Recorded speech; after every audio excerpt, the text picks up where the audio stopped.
Hi, this is Jim Heley from Flintco Construction. I've got George Christensen with United Mechanical with me today, and we're going to give you a little tour of the West End Zone construction. To start off with here, you can see that we've got the block work up full height on the first tower, and we're working on the brick coming up. All the detail work on the brick in the bottom underneath where the ticket windows will be has been a big focus so far. It takes a little more time to get it up above the grade level there because of all the detail work down there. But they're now going to start going pretty fast, putting the brick up. You can see they got the scaffold up. We'll be starting on the next tower of masonry shortly, putting the block backup wall up there. We've got a concrete pour going on the lower club level today. We're doing about 2 deck pours a week still. Setting structural steel over on the north side. You can start to see the steel rise up above the stadium this week if you come to the game. Quite a bit of steel went up over the last 2 weeks since our last video. But the big focus of this video is going to be our mechanical systems in the building. And that's why we've got George Christensen along with us to take a look at the mechanical systems. We're going to walk over back where we were last week where the electrical comes into the building off of Hall of Fame, because that's also where the steam tunnel and all the mechanical systems come into the building. So we're going to go start over there today. Okay, we're on the north side of the stadium here, and last week we talked about the electrical systems of the building. We saw all those conduits that were going into the building on the north side here. You can see that we formed up some concrete and poured some red concrete over the top of all those conduits. It's traditional to pour red concrete over electrical conduits. So if you're ever digging in any location you find red concrete, it's a pretty good chance that's an electrical installation. You want to be careful and make sure you know what it is before you start digging it up. It's usually pretty high voltage stuff. We've got George standing over there by the steam tunnel, and the steam tunnel is the connection between the existing steam tunnel and Hall of Fame and the services to the campus, connecting it to the football stadium. Okay, here we are down on the field level, and we're looking at the mechanical systems of the building a little bit. George, from your point of view, what's probably the most challenging part of this project for United Mechanical?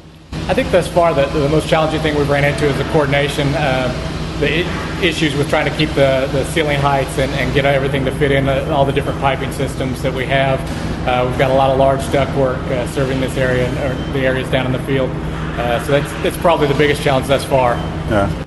As a construction team out here, we put it on United Mechanical to take the electrical drawings, the mechanical drawings, the ductwork, the plumbing, the fire sprinkler system, and overlay all those CAD drawings and make sure we don't have any conflicts and that we can in fact fit the piping and the ductwork above the ceiling spaces and not conflict with light fixtures and conduits and other things that have to go in that space. So tell us a little bit about the mechanical systems of the building as we're down here in the basement in the main mechanical room. Talk a little bit about the mechanical systems of the building, what we've got put in so far. Okay. Like I said, this is the main mechanical room. A lot of the equipment will start showing up, the pumps, the softeners, water heaters, within the next couple of months. So you're not seeing a lot of equipment here. Up on the steam and condensate lines, these are coming off of the tunnel. They go all the way through the marshalling area and come around. This is where basically they'll tie into the heat exchanger. And we've got turning the heating water system, which will feed pretty much all of the air handling units. VAVs, bank-rolls, everything throughout the building. Behind me is one of 14 air handling units. Again, the air handling units, we're serving about 500,000 square foot of conditioned space. So these will get again, heating water, chill water off the ductwork. We're running, total building, we're running about 1 million pounds of ductwork throughout the building. This will start to develop again. This mechanical room will get a lot more crowded as the equipment comes in and as the piping comes in. We're also bringing the water lines in, all your drinking water, your sanitary, and everything big out of this room as well. Now, people look at this and they think that the mechanical systems of the building are one of the last things you put in. You build all your structure, then you put your mechanical systems in. With these particular air handling units here, especially in the basement level, you had to be brought in very early in the project to be able to be set into the building before the decks were completed over the top of them.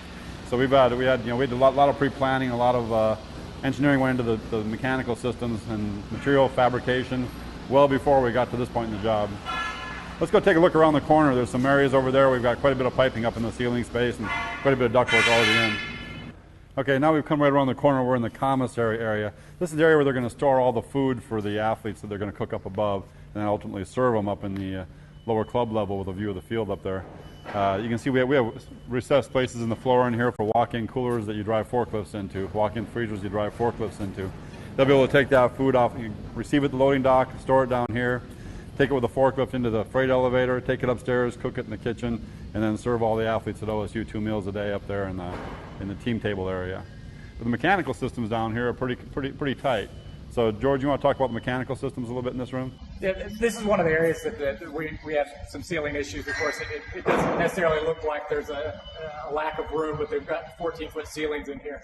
So basically, we've got steam, condensate, domestic water, hydronic piping, ductwork to just over to our right. We've got the makeup air and exhaust air coming from the truck tunnel on the dock, feeding the marketing area.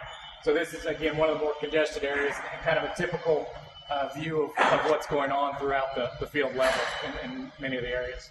One thing you'll notice in the ceiling space here is that we have insulation on the ceiling cut around all those hangers and cut around all the pipe and ductwork and beams up there.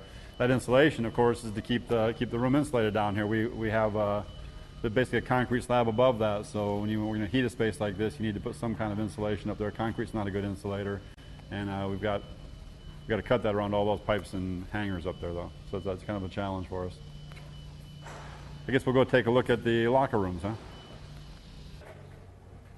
Well, this is a little different look at the locker room than what we've seen before. This is actually in the shower area. You can see the showers roughed in the walls here. We've got the framing up for the walls. There's actually about 70 showers in the men's football locker room here, so about half the team at a time can be in here showering, which is a big step up from what they had before. So we'll take a look at the back side of one of these walls and see what the plumbing racks look like on the back side of one of these walls over here. The plumbing we're going to look at here is actually for lavatories, but it's very similar. All right, well, we're at the back of one of the chases. This is feeding the lavatories, serving the locker rooms as well. So basically this is kind of a general idea of how the piping looks inside these chases. For the most part, you've got cast iron waste to vent lines, and these white lines coming across our insulated water lines. The sanitary water put together, if you took the whole building as far as the footage of pipe, you'd have over 18 miles of sanitary and water piping that we're putting in the west end zone here.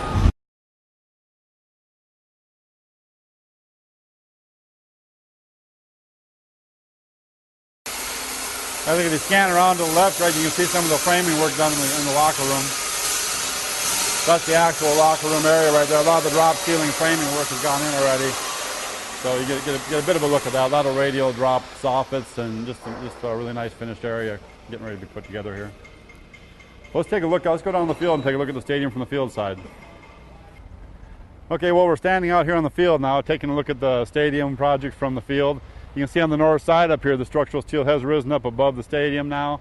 People that come for the Texas game are going to see a lot more steel in place, visible from the stadium seating.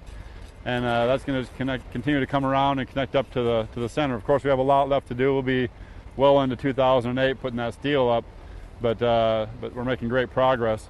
Also, we're down the lower 8 rows here. We're actually spiffing that up pretty good for the Texas game. Mike Holder has made a special allowance of tickets to allow our construction workers to bring their families to the Texas game. I think that's really a fantastic thing for him to do. A lot of these guys wouldn't get a chance to bring their families to games in a normal situation here, so we're going to have fans in the first 8 rows down here that will all be construction workers and their families at the game for Texas. And I think it's going to be a great time. You can see up on top, we're getting ready to frame up and start doing some enclosure on the field side of the walls up there. Probably by December, we'll be starting to put some of that window wall system up on the interior of the stadium there. You probably won't see much of that during the football season here, but that pretty much wraps up our video for the week here. So I appreciate you all taking a look at this, and I appreciate George stepping in here and showing us a little bit about the mechanical systems of the building. Thanks, Jim, and it's our pleasure to be part of the project. All right, thank you.